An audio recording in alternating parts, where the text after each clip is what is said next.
오늘 말씀의 제목을 같이 한번 읽어보겠습니다. 시작. 예, 다시 타협적 정과정 시작.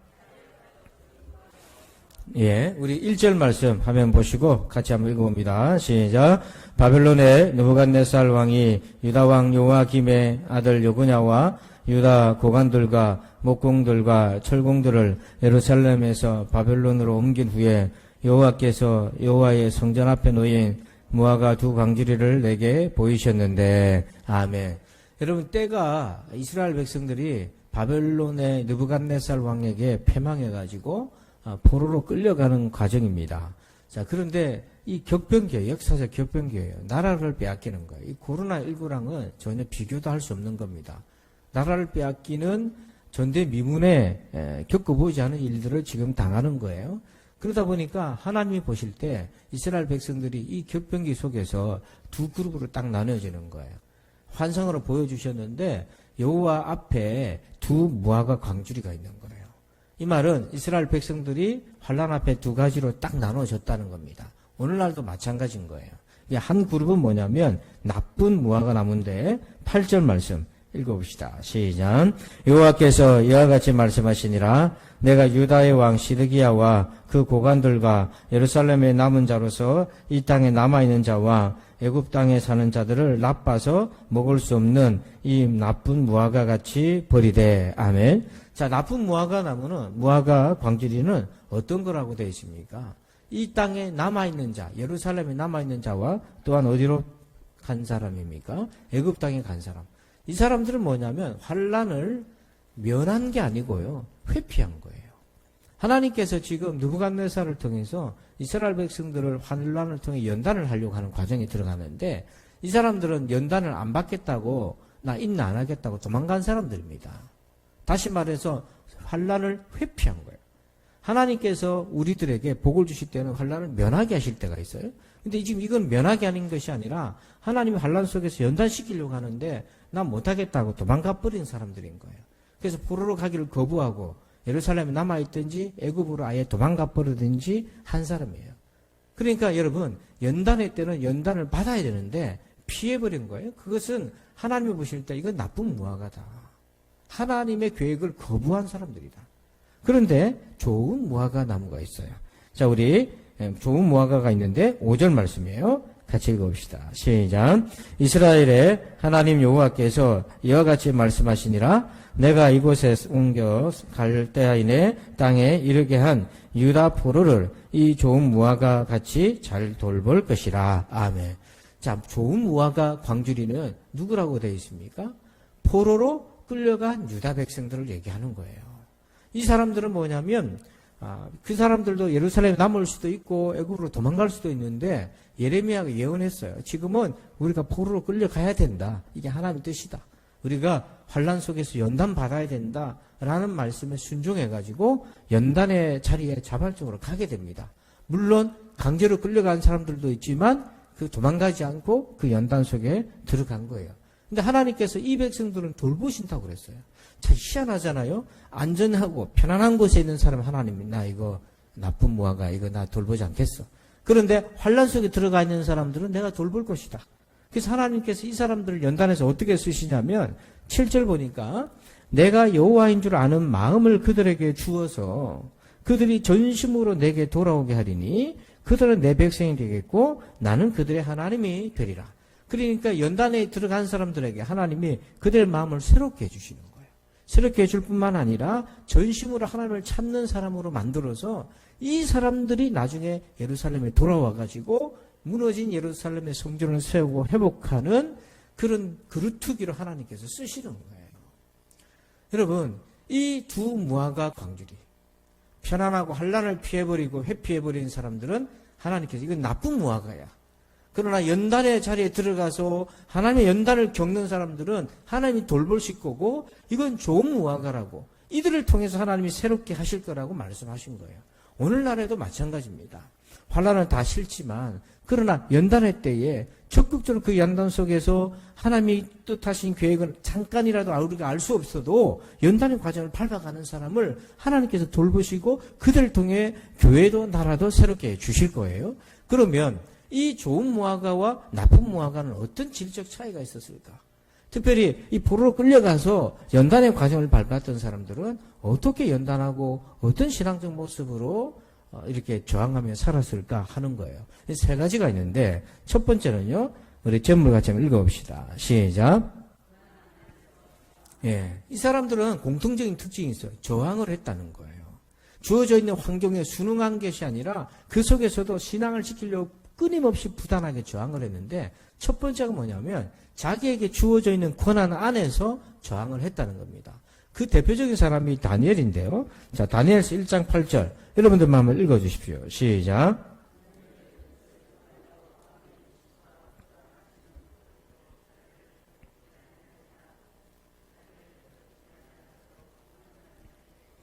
아멘. 자, 다니엘도 포로로 끌려왔어요. 그런데 이 사람은 이 환관으로 발탁이 돼서 훈련을 받는데 후보생으로. 그런데 자기가 거부할 수 있고 또 이렇게 저항할 수 있는 것이 별로 없었어요. 근데 무엇을 저항했냐면 자기 입에 들어오는 거는 저항을 할 수 있었던 거예요. 근데 다른 거는 자기가 할 수 없는 건데 자기 입으로 들어오는 음식은 내가 저항할 수 있다. 그래서 뜻을 정해서 음식을 왕이 주는 이방 왕이 먹는 음식을 거절하고 성경에서 하나님이 정해놓은 기뻐하는 그 음식을 먹겠다고 자기가 저항할 수 있는 근한의 범위 안에서 저항을 시작한 거예요. 여러분, 영향력의 원이라는 것이 있습니다. 우리가 영향을 뻗칠 수 있는 그 단계가 있는데 제일 가운데 있는 통제라는 영역은요. 이건 내 몸이나 내 직접적인 손이 닿는 부분은 내가 통제할 수 있는 거예요. 그 다음에 영향이라고 하는 두 번째 원은 뭐냐면 내가 직접 통제는 못해도 영향을 미칠 수는 있어요. 그 다음에 관심은 뭐냐면 저걸 내 관심이라고 하는 거는 관심은 두지만 내가 어떤 영향을 미칠 수는 없어요. 지금 다니엘이 나라를 구해야겠다고 왕과 대적할 수 있는 것도 아니고 자기가 할 수 있었던 건 뭐냐면 자기 입에 들어오는 거는 자기가 통제할 수 있었던 거예요. 여러분 우리가 어려울 때 이 나라가 빼앗겨가지고 예배도 제대로 못 드리고 성전도 파괴도 없어졌을 때 신앙은 어떻게 지킨단 말입니까? 이런 어려운 상황 속에서 다니엘은 어떻게 저항했냐면 내가 할 수 있는 내 범위 안에서는 할 수 있었다는 거예요. 저항을 할 수 있었다는 거예요. 그러니까 우리가 이 코로나19적 상황에서 조심해야 되고 우리가 정말 이 감염에 걸리게 되면 연세 있는 분들은 위험하니까 자녀들 또한 또 그것으로 인해 2차, 3차 감염이 위험하니까 우리가 정말 극도로 예민하고 조심하는 거는 당연히 그렇게 해야 되는 거예요. 그러나 그것과 우리의 신앙이 위축당하는 것은 좀 다른 얘기인 거예요. 그래서 내가 할 수 있는 범위 내에서 저항을 할 수 있어야 된다는 거죠. 그런데 다니엘이 뜻을 정해서 내 입에 들어오는 것은 내가 저항하겠다라고 딱 결심하니까 그의 세 친구가 있잖아요. 그 세 친구가 영향을 받는 거예요. 그래서 선한 영향이 뻗어가기 시작하는 거예요. 물론 나라를 구하겠다고 뭘 정치를 바꾸고 군대를 이렇게 그런 거 안 했어요. 할 수도 없는 거고요. 그래서 오늘 우리가 이 작은 저항이 이것이 익숙해지고 이것이 연단되면 나중에 어떻게 발달이 되냐면 다니엘 6장 10절 보십시다. 한번 읽어볼까요? 시작. 다니엘이 이 조서에 왕의 도장이 찍힌 것을 알고도 자기 집에 돌아가서는 윗방에 올라가 예루살렘으로 향한 창문을 열고 전에 하던 대로 하루 3번씩 무릎을 꿇고 기도하며 그의 하나님께 감사하였더라. 아멘. 여러분 입에 들어가는 것 저항을 한 사람이 나중에 무엇도 저항할 수 있냐면 기도하지 마. 기도하면 죽는다. 라는 왕의 도장이 딱 찍혀있는 법으로 되어 있는 것을 알지만 다니엘이 나중에 나이가 들어서 재상이 되었지만 자기가 가지고 있는 모든 것을 잃을 수도 있는데 그걸 각오하고도 전에 하던 대로 그걸 하게 되는 자리까지 나갑니다. 이게 그냥 되는 것이 아니었다는 거예요. 자기 입에 들어오는 것부터 저항했던 것이 이게 단련이 돼서 마침내 기도도 하지 마라 하는 그런 핍박적 상황 속에서도 저항하면서 믿음을 지킬 수 있었다는 거예요. 그러니까 여러분 우리가 신앙이라는 거는요 벼락치기가 없어요. 벼락치기가 없어요. 내가 할 수 있는 범위 안에서 여러분 그걸 찾아서 저항하고 더 가까이 나가는 우리가 되기를 축원합니다. 두 번째는요. 두 번째 이 좋은 무화과는 어떤 저항이 있었냐면 이번 제목 읽어봅시다. 시작. 시간의 유혹을 저항하라. 자, 우리 느헤미야 1장 1절을 읽어봅니다. 하가라의 아들 느헤미야의 말이라. 아닥사스다 왕 제20년 기슬 르월에 내가 수산궁에 있는데 지금은요 역사가 또 훌쩍 뛰었어요. 처음에는 바벨론 포로로 끌려갔다가 70년 세월이 지나고 난 다음에 바벨론이 페르시아 제국에 의해서 망합니다. 근데 그때까지도 이스라엘 백성들은 포로가 이제 되었는데 주인이 바뀌어요. 바벨론에서 페르시아로 바뀌어요. 그때 느헤미야 역시 그렇게 환관으로 섬기고 있었어요. 그러니까 벌써 세월이요. 포로로 끌려간 지 100년이 넘은 거예요. 자, 그 정도 됐으면 사람들이 완전히 신앙을 잃어버렸든지 동화됐을 텐데 어떻게 하는가 봅시다. 1장 4절 보니까 예루살렘의 성벽이 불에 탄 채로 그대로 있는 거예요. 100년이 지나도 지금 그대로 있는 거예요. 얼마나 기가 막힙니까? 5년, 10년도 아니고. 그러니까 느헤미야가 그 얘기를 듣고 수일 동안 뭐 했다고 되어 있습니까? 금식하며 뭐 했어요? 기도했다. 자, 한번 생각해 보세요. 100년 이상이 흘러버렸어요. 도대체 이 느헤미야는 금식하고 기도하는 것을 어떻게 배웠냐는 거예요. 예배도 제대로 못 드립니다. 포로 끌려가서 성전도 없어요. 근데 도대체 이 느헤미야는 어떻게 2세대인 거예요. 이 사람은 1세대가 아닌 겁니다. 어떻게 금식하고 기도하는 이 신앙을 지켜갈 수 있었던가? 여러분 제일 무서운 게 시간인 거예요. 세월이 지나면서 다 희석되고요. 타협돼 버리는 거예요. 1대, 2대, 3대를 갈수록 신앙이 더 뜨거워지면 좋은데 결과적으로 다 식어가는 거거든요. 그럼에도 불구하고 포로된 생활 속에서 1대, 2대가 지나는데도 금식하고 기도하면서 이 나라를 품고 엎드리고 있는 느헤미야의 모습은 이 어디서부터 나왔나? 이게 두 가지가 있는 거예요. 하나는 뭐냐면 이스라엘 백성들이 시간이 지나도 하나님 앞에 나아가는 걸 멈추지 않았다는 거예요. 끊임없이 보이지 않는 가운데 발버둥을 쳤다는 거고, 그 다음에 부모들이 자녀들에게 신앙을 계승해 주었다는 거예요. 계속해서 계승해 줬다는 거예요. 우리가 하나님이 아니면 망한다. 하나님을 등졌기 때문에 우리가 이렇게 포로 끌려와 있고, 이제라도 우리가 다시 살려면 예레미야 말씀을 기억하면서 하나님께서 우리를 돌봐주시고 우리를 통해서 이민족을 새롭게 하실 것이니까 우리가 깨어 있어야 된다. 계승을 계속해서 뜨겁게 계승해 줬다는 거예요. 그 결과로 느헤미야가 한 사람이 아니고 이런 느헤미야 같은 사람들이 좋은 무화과로 끊임없이 포로 끌려가 있는 땅에서도 존재할 수 있었다는 거예요. 여러분, 우리도요, 1대가 지나고 2대가 지나고 3대가 지날수록 신앙이 흐리멍텅해지고 힘해지고 그게 아니고 더 뜨거워지는 은혜가 있기를 축원합니다. 그것을 힘써야 되는 거예요. 마지막 세 번째는요, 우리 3번 제목을 봅시다. 시작. 이기심에 저항하십시오. 자, 에스더 4장 13절 읽어봅니다. 모르드게가 그를 시켜 에스더에게 회답하되 너는 왕궁에 있으니 모든 유다인 중에 홀로 목숨을 건지리라 생각하지 말라. 이 역시 이제 페르시아 시대인데요. 거기서 보니까 이 유대인들이 다 몰살하게 되었어요. 재산을 다 빼앗기고 다 몰살당할 위기에 놓여져 있었습니다. 그때 에스더의 사촌 오빠인 모르드게가 왕후가 되어 있는 에스더에게 부탁하는 거예요. 이 민족의 위기를 좀 막아주고 포로로 끌려와 있는 백성들의 생명을 좀 건져달라. 그런데 에스더가 처음에 거부합니다.